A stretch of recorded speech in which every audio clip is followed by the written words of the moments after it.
देखिए, लालटेन का लॉ तो बिहार के हर एक इंसान के दिल में है और यही कारण है कि राष्ट्रीय जनता दल नंबर 1 की पार्टी बन के उभरी। अलग बात है कि सत्ताधारियों ने मशीनरी का दुरुपयोग करके सत्ता में काबिज तो कर बिहार जो है वो हर पैदान पे पीछे है और ये हम नहीं नीति आयोग की रिपोर्ट कह रही है। मेडिकल फैसिलिटीज़ हो, शिक्षा हो या सुरक्षा हो, हर मामले में बिहार जो है हर दिन पिछड़ता जा रहा है। ये असल में ये जो 15 साल बेमिसाल मना रहे हैं, 15 साल बेमिसाल नहीं, बिहार के लिए दुर्भाग्यपूर्ण रहा।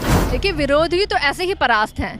कहते हैं हम तो हार करके जीतने वाले बाजीगर हैं, क्योंकि हम हारे नहीं, हमें हराया। ये लालटेन की छवि ये हमारे पार्टी का निशान है, लेकिन ये हमारे दिलों में इसकी लौ जलती है, लेकिन इसकी छवि जो है हमारे विरोधियों के माथे में रहता है, क्योंकि वो जानते हैं कि इसकी ताकत क्या है। सारिका पासवान जी, आज लालू जी ने लालटेन का लौ जला दिया है, क्या लग रहा है विरोधियों को करारा जवाब मिला है?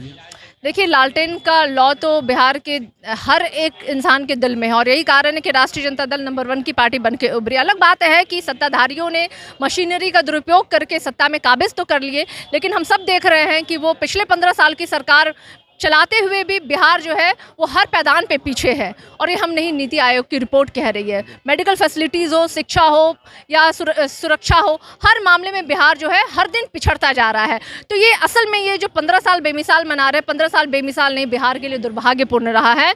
तो बिहार की जनता ने मैंडेट दिया था बदलाव के लिए, जो कि इन्होंने ज़बरदस्ती जोर और ज़बरदस्ती जनतंत्र और लोकतंत्र की हत्या करके ये सत्ता में काबिज हो गए हैं। बावजूद इसके ये चला नहीं पा रहे और वही दहशत है कि आज उनके चेहरे पे और उनके कार्यप्रणाली में दिखाई देती है। सारिका जी, जिस तरीके से आज लंबे समय बाद लालू जी पहुंचे हैं पार्टी दफ्तर, अब सियासत में सक्रियता उनकी बढ़ने लगी है, धीरे धीरे उनका स्वास्थ्य भी ठीक हो रहा है, हालांकि अब भी कई गंभीर बीमारियों के चपेट में है।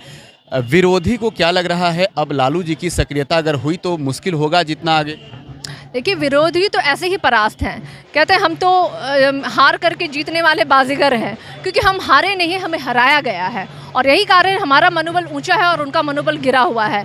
ये लालटेन की छवि ये हमारे पार्टी का निशान है, लेकिन ये हमारे दिलों में इसकी लौ जलती है, लेकिन इसकी छवि जो है हमारे विरोधियों के माथे में रहता है, क्योंकि वो जानते हैं कि इसकी ताकत क्या है।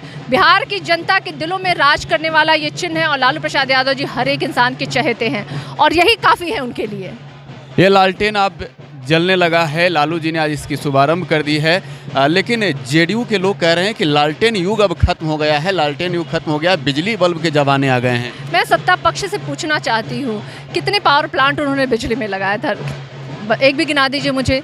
बिजली दर जो है यहाँ कल कारखाने ना होने के बावजूद भी सबसे महंगी है, उसका कारण मुझे बता दे। बातें बनाना, कुतर्कबाजी करना अगर किसी से सीखना है तो सत्ताधारियों के पास चले जाइए। विकास की बातें आप कीजिए, अगर वो एक शब्द भी बोल पाए विकास के नाम पे।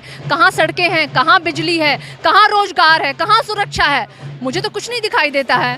तो ये कुतर्कबाजी करना बंद करे। बिहार के विकास का जो वादा इन्होंने किया था, 19 लाख नौकरियां जैसे तमाम जो वादे किए थे, वो हर पैदान पे आज झूठे साबित हो रहे हैं और बिहार की जनता में बहुत असंतोष है कि जो उन्होंने बदलाव के लिए वोट किया था उसकी चोरी करके ये सत्ता में काबिज हुए हैं। एक शादी समारोह में पटना पुलिस जाती है और बिना महिला पुलिस के जवानों को लिए ही दुल्हन के कमरे तक जाकर रेड करती है। नीतीश कुमार कह रहे हैं कि पुलिस को सूचना मिली तब पुलिस ने रेड की है। मुझे समझ में नहीं आता ये किस तरह का सूचना और किस तरह की कार्यप्रणाली है। ये सत्ता पक्ष यानी सुशासन बाबू का ये नैतिकता का पतन है जो हुआ है, हम लगातार देख रहे हैं। मंच पे चाहे उनका भाषा अमर्यादित हुआ हो या उनके प्रशासन और सत्ता पक्ष के द्वारा जिस तरीके का आज अमानवीय व्यवहार, मैं इसको कहूँगी, क्योंकि एक दुल्हन के कमरे में घुस करके आप शराब की बोतल तराश रहे हैं, इससे शर्म की बात कुछ नहीं हो सकती। और आपके सत्ता के संरक्षण और आपके प्रशासन के संरक्षण से कई चेकपोस्ट पार करके जो शराब जो है, जखीरे जो है ना, वो बिहार तक पहुंच रहा है। अरे भाई, आप उसकी जांच करवाइए ना। क्या आप आपकी बहू और बेटियों के कपड़ों में आप तलाश करेंगे शराब की बोतल? और एक और दो बोतल शराब की बोतल पकड़ कर आप क्या उपलब्धि अपनी गिरा देंगे? 40,000 करोड़ का एक अवैध इकोनॉमी जो है, पहले इकोनॉमी बिहार में चल रही है इस धंधे से, और वो कौन चला रहा है? सत्ताधारी ही तो चला रहे हैं। तो क्या वो कभी चाहेंगे कि जिस फंड से उनका पार्टी चल रहा है, जिस फंड से उनकी जेबें भरी हुई है, वो कभी नहीं चाहेंगे वो बंद हो? लेकिन हम मजबूत विपक्ष और हम अपनी आवाज़ जो है हमेशा उठाते रहेंगे। विधानसभा का सत्र शुरू होने वाला है, क्या लग रहा है तेजस्वी जी पूरी तरीके से सरकार को इस बार घेरेंगे शराबबंदी के मुद्दे पर? देखिए, तेजस्वी जी से बिहार की जनता को बहुत उम्मीदें हैं और बिहार की जनता से जुड़े हुए एजेंडे लेकर के तेजस्वी जी ने हमेशा अपनी लड़ाई जारी रखी है, चाहे वो सड़क रहा हो, चाहे वो सदन रहा हो, और इसका खामियाजा भी हमें भुगतना पड़ा। चाहे वो लाठीचार्ज, आपको याद होगा या आपने देखा होगा किस तरह से हमारे माननीयों को विधानसभा में बेइज्जत किया गया, जो एक लोकतंत्र में काले दिन के रूप में हमेशा से याद किया जाएगा। लेकिन बावजूद इसके ना हमारा हौसला कमज़ोर हुआ है और ना ही कभी टूटेगा, और हम बिहार की जनता के लोगों की आवाज़ जो है निश्चित रूप से हमेशा उठाते रहेंगे। सारिका पासवान को आप सुन रहे थे। आरजेडी दफ्तर में इस वक्त कार्यकर्ताओं और नेताओं की भीड़ लगी हुई है और इस बीच कई ऐसे दिग्गज नेता भी हैं जो मौजूद हैं, क्योंकि खुद आज आरजेडी सुप्रीमो लालू प्रसाद यादव पहुंचे हैं, तो जाहिर तौर पे दूर दूर से आरजेडी सुप्रीमो लालू प्रसाद यादव को देखने के लिए भी लंबे समय बाद पार्टी के कार्यकर्ता और नेता पहुँचे हो। लेकिन ऐसे में जिस तरीके से लालटेन की लौ आज लालू प्रसाद यादव ने जलाई है, कहीं ना कहीं विरोधियों को करारा जवाब आरजेडी ने आज दिया है। सहयोगी हिमांशु के साथ प्रकाश राज, टुडे बिहार न्यूज, पटना।